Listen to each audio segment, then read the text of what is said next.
The world was good boxing heads and fight fans around the world. It's my post-fight review for this fight we have between Yordenis Ugas versus Shawn Porter for Shawn Porter's WBC 147-pound welterweight title. Round one, I had Ugas winning that round, jab into the stomach, straight right hands, using his high guard, and he was catching Shawn Porter's punches on his gloves. Shawn Porter was lunging, getting caught with clean punches. Round two, Ugas again. Mean left hooks to the body. Shawn Porter countered over the top, but Ugas had a lot of head movement and making Shawn Porter miss. Shawn Porter was lunging in with a vicious left hook. Hit nothing but air, you know what I mean? Nothing but air. There was a lot of posturing in round two, and not just in round two, there was a lot of posturing from both guys throughout the fight, you know what I mean? But round two is actually where it started. Round three, close round, you know what I mean? That fight could have gone either way. A lot of posturing, not too many punches from both guys. Shawn was starting to back up though. This was something that we haven't really seen from Shawn Porter, you know what I mean? Backing up on his back foot, excuse me. You know what I mean? Being on the retreat. Round four, Ugas was timing Shawn Porter with mean left hooks to the body. He was definitely the aggressive guy going to the body. Shawn Porter started coming on strong, coming on the front foot, being aggressive, but he was missing a lot of shots. He was lunging in, missing a lot of shots. At the end of the round, the man Ugas hit the man um, Shawn Porter with a vicious body shot. Shawn Porter was basically sitting on the ropes, you know what I mean, getting caught with mean body shots. Shawn Porter looked like he was hurt by them body shots. You know what I mean? You know, he was kind of trying to duck, and basically stay out of range from them body shots. But he was getting caught. You know what I mean? Round two, Ugas is using his left, his jet, and he catches the man with two overhand rights. You know what I mean? That got Shawn Porter mad, and that's when Shawn Porter started, throwing punches and bunches and exchanges. You know what I mean? Um, Body shots, you know what I mean? Porter swinging for the fences. He looked like Deontay Wilder versus Tyson Fury. A lot of missed shots, you know what I'm saying? A lot of missed shots. Being the aggressive guy, yes, he was throwing more punches. The man, Ugas, was the counter puncher by nature, Cuban style. But I had to give round five to Ugas, you know what I'm saying? Um, Ugas was also talking shit, you know what I'm saying? Talking shit to the man Shawn Porter, you know what I mean? Um, yeah, I'm sure he was speaking in his Spanish, you know what I mean? But he was talking shit. He was raising his arms up like how Roy Jones, if you ever seen Roy Jones versus Vinny Paz, how he had his hands up, basically, taunting his opponent, you know what I mean? A mini war breaks out, like I said, and Shawn Porter was trying to get some exchanges in there when he got caught by them overhand rights. But another round, I give the Shawn to Yordenis Ugas. So out of five, the first five rounds, I don't give the man Shawn Porter nothing. He ain't with none of them rounds. Only rounds that could be close was round three. You could give it to him if you want to, but on my card, I gave it to the man Ugas. You heard? Round six, Ugas is showboating. You know what I mean? He gets caught with a straight right hand while he's showboating, and Shawn Porter is actually more accurate in that round. You know what I mean? Because in the other rounds, yeah, he's throwing more punches, but he's missing. You know what I mean? And I also gotta count defense as far as scoring, ring generalship, defense. These are attributes that I always consider and clean, effective punches. You know what I mean? So I gave round six to Shawn Porter. Round seven I gave to Shawn Porter as well. Aggressive. He was getting on the inside, left and right hooks, and Ugas was stared the man down at the end of the round. You know what I mean? But that's because Shawn Porter actually got the better of him in that round. Round eight was a close round. Could have gone either way. Ugas countering Shawn Porter. You know what I'm saying?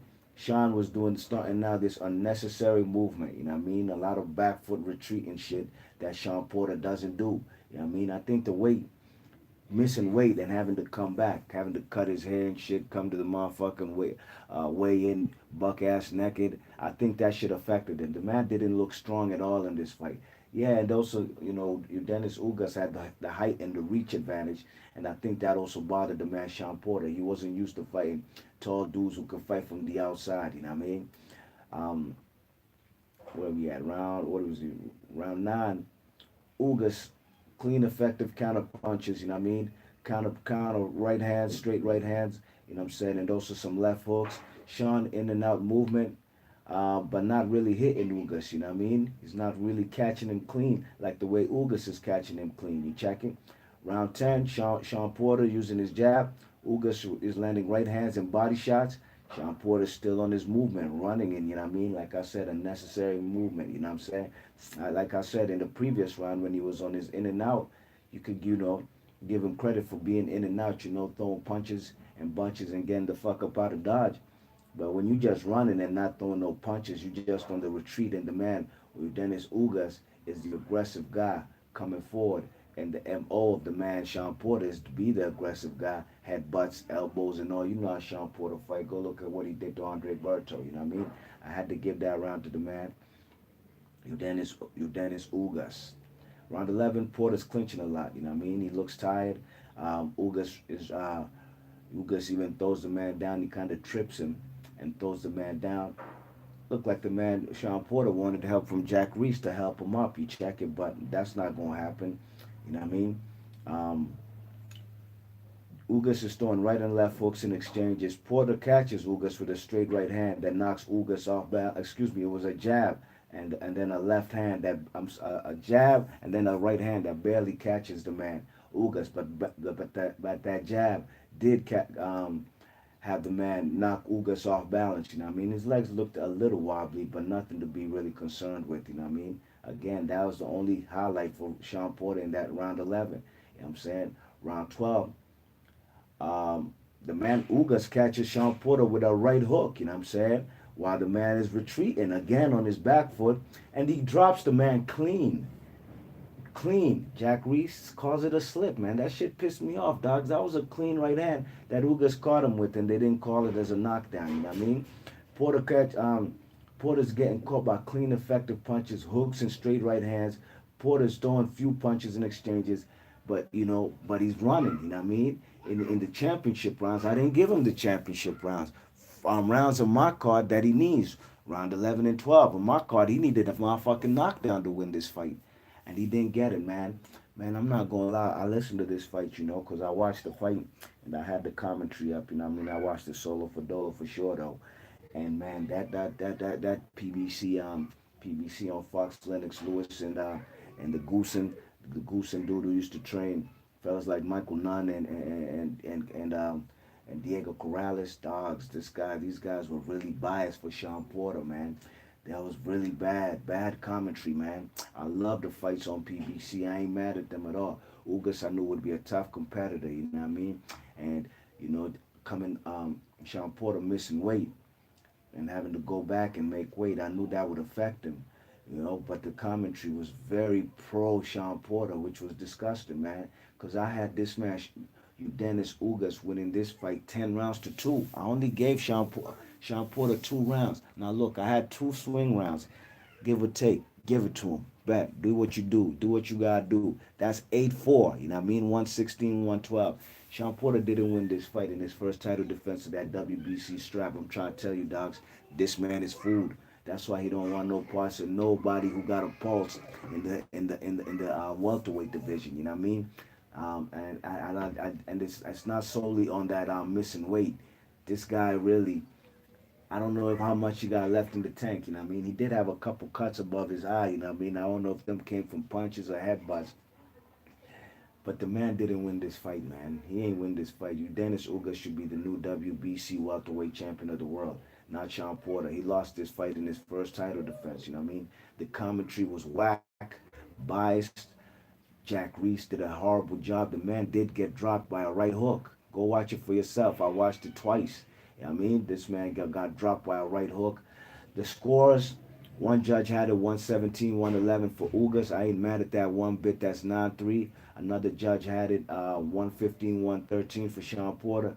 And what's the other? The other judge had it, what do you have it? 116, 112, 8 rounds to 4 for Sean Porter. You know what I mean? And see, I love boxing, man, but I hate these type of scores, man. Sean Porter didn't win this fight. You know what I mean?